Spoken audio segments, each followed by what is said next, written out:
नमस्कार, मैं अफजाज शेख आजाद और आप देख रहे हैं नवभारत टाइम्स। रूस ने दुनिया के इतिहास का सबसे बड़ा तेल भंडार खोज लिया है। इसे आप कच्चे तेल का महासागर भी कह सकते हैं।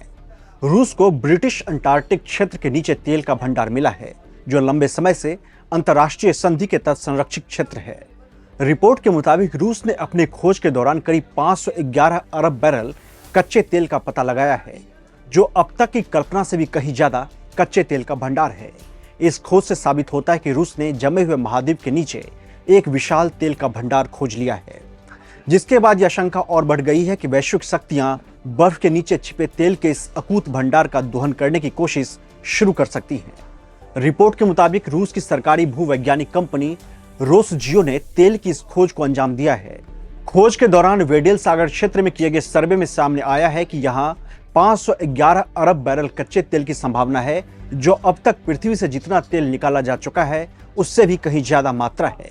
यह खोज इसलिए भी चौंकाने वाली है क्योंकि अंटार्कटिक संधि 1959 के तहत यहाँ किसी भी प्रकार की सैन्य या वाणिज्यिक गतिविधि, खासकर प्राकृतिक संसाधनों का दोहन नहीं किया जा सकता है। लेकिन रूस का कहना है कि यह सर्वे सिर्फ और सिर्फ वैज्ञानिक मकसद के लिए किया गया है। लेकिन एक्सपर्ट्स का मानना है कि यह शोध भविष्य में तेल खनन की तैयारी का एक नया संकेत हो सकता है और भविष्य में महाशक्तियों के बीच होने वाले संघर्ष का एक नया अखाड़ा बन सकता है। आखिर भविष्य में संघर्ष का नया रास्ता कैसे खुलेगा, अब हम इसे जानने की कोशिश करते हैं। आपको बता दें कि ब्रिटिश अंटार्कटिक क्षेत्र पर चिली और अर्जेंटीना जैसे देशों के भी दावे हैं और इस खोज के बाद उन देशों ने भी संसाधन हितों को लेकर दिलचस्पी दिखानी शुरू कर दी है। इससे अंटार्कटिका में वर्षों से कायम अंतर्राष्ट्रीय सहयोग की भावना में खतरे में आ सकती है। जियोपॉलिटिकल एक्सपर्ट्स का मानना है कि भविष्य में जब प्राकृतिक संसाधन कम होने लगेंगे तो वैश्विक शक्तियों के बीच इस अकूत तेल के भंडार को लेकर नया संघर्ष छिड़ सकता है। शीत युद्ध के दौरान अंटार्कटिक संधि पर 12 देशों ने हस्ताक्षर किए थे। इसके बाद से इस महाद्वीप पर संसाधनों के दोहन को लेकर प्रतिबंध लगा दिया गया था।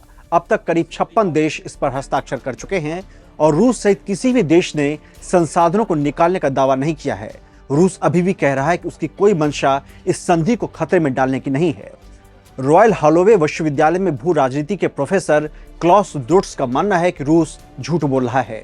उन्होंने कहा कि यह शोध अभियान संसाधनों के दोहन के लिए एक छद्म कोशिश है।